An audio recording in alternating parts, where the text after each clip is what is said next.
What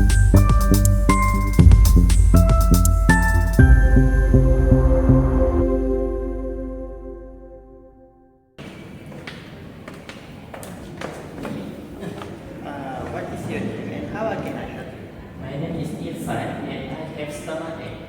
How can you help me? Alright. Based on your description, I think you experience severe stomachache. But it's okay. I will prescribe you with some paracetamol to alleviate your pain, some vitamin to improve your immune system, some Petalon for painkiller, and 2 strips of antibiotics. It may seem as a lot. However, I must remind you, Mr. Irfan, that you should always finish the antibiotic even though you're feeling much better, just to avoid relapse after a period of time. You can go to the pharmacy and hand over this prescription to get the medicine. And have a nice day, Mr. Irfan. Okay, thank you, doctor.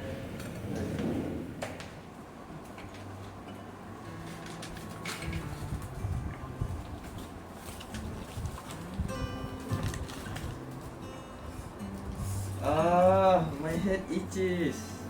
I think there is a dandruff on top of my head. Is there any shampoo that can solve this problem? Muaz, I think you should consider using this kind of shampoo. Wow, Soleh. What makes it so different with the others? This shampoo contains anti-dandruff agent made of heavy metal. Common one includes selenium sulfide, but this shampoo contains zinc ferrition instead, a milder agent that can get rid of dandruff on top of your hair. Wow, thank you for the advice, Soleh.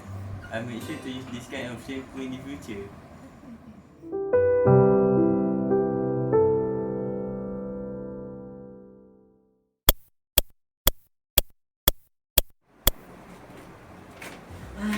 Finally, I feel much better. I want to play some game.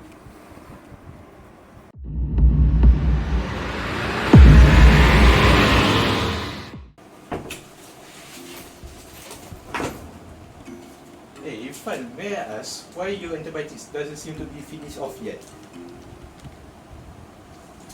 I just eat the medicine when I want. Such a busybody, How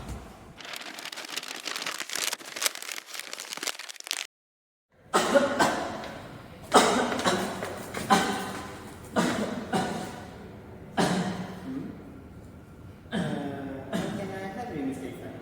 Doctor, I think my condition was getting worse now.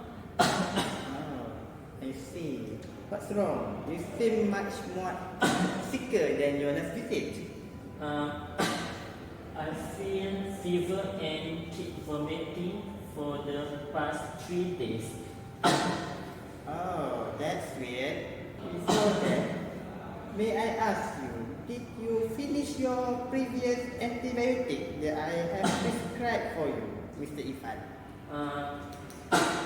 I just take 4 tablets because I become better after I take 4 tablets.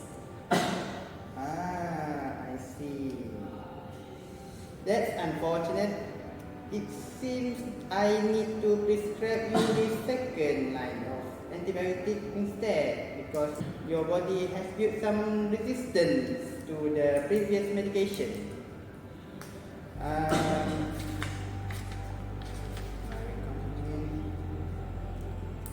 Alright, I will prescribe you the medicine and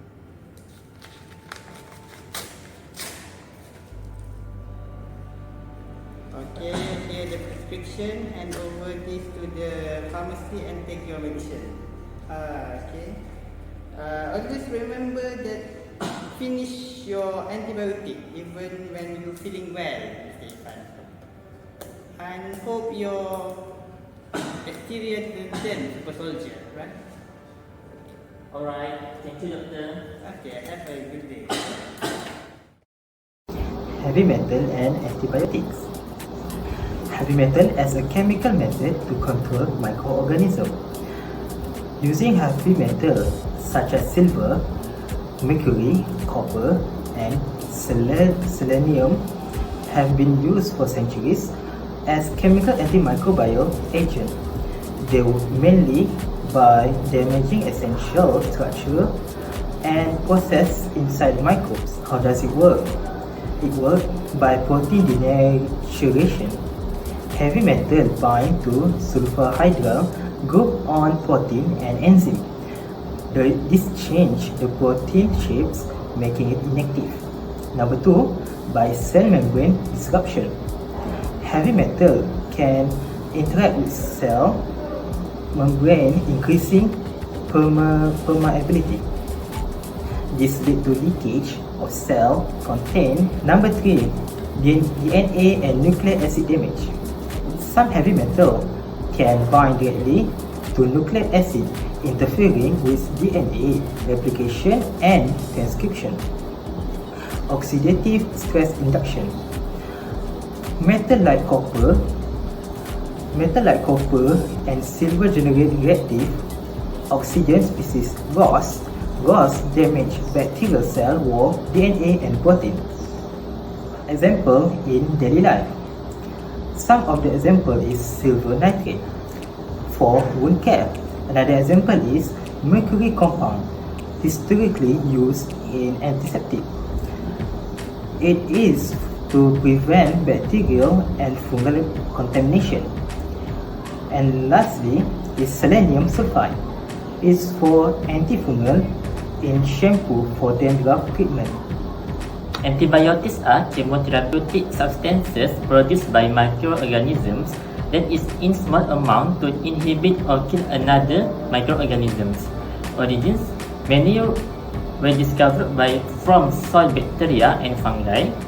Famous example, penicillin, discovered by Alexander Fleming in 1928.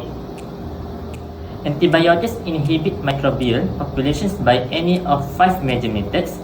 First, they disrupt cell wall synthesis. 2, they interfere with cell membrane function. 3, they inhibit protein synthesis or interfere with its completion. 4, they disrupt the functioning of nucleic acids.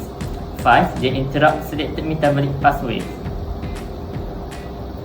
An antibiotic should be selectively toxic to pathogenic microorganisms, not incite an allergic response in the body by stimulating the formation of antibodies, not upset the normal microbial population of various body sites, not foster the development of drug resistance, dissolve in body fluids well to be transported in body to reach infectious organisms, have its toxicity towards pathogen and easily altered, have its resistance by microorganisms not easily acquired, and lastly, an antibiotic should have long shelf life and should retain in therapeutic properties over long period of time. How to classify antibiotics? First, on the basis of mechanisms of action. Second, on the basis of spectrum of activity. And lastly, on the basis of mode of action. Bactericidal process agent. Bactericidal meaning bactericidal means kills bacteria directly.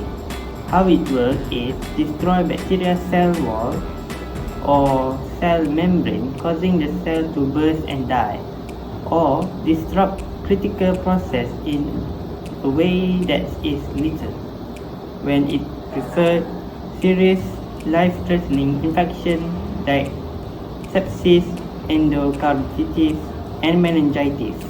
Situation when the immune system is weakened or can clear bacteria on its own. Bacteriostatic means bacteriostatic stop bacteria from multiplying but doesn't kill them outright. how it will interfere with protein synthesis, DNA replication, or metabolism so bacteria can grow. When it prefers less severe infection, when the body immune system can finish clearing the bacteria. Next. So, for the spectrum of antimicrobial activity, there is two spectrum. For the first spectrum is narrow spectrum. Narrow spectrum is effective against specific bacteria types, for example, penicillin. For the second one is broad spectrum. Broad spectrum work on a wide range of bacteria, for example, tetracycline. For the side effect of antibiotics, there is a most common side effect, for example, diarrhea, stomach upset, skin rash, allergic reactions, vaginal yeast infections due to imbalance of normal flora. For rare but serious, there is anaphylaxis, life-threatening allergy, and organ toxicity like kidney damage with some drugs. Next up, we will talk about antibiotic resistance. It happens when bacteria change and resistant to antibiotic that used to treat the infection they cause. This will not only compromise our ability to treat infectious disease, but it also discourage advance in medicine. This situation can affect anyone at any age at any country, and it is a threat to human health, food security, and sustainable development. Now, how does it happen? Antibiotic resistance happens when someone doesn't complete the full course of the dosage given to them, using expired antibiotics, and overdosing the antibiotics without a proper prescription from medical expert. For example, if you stop taking antibiotics too early, you will leave the strongest bacteria alive.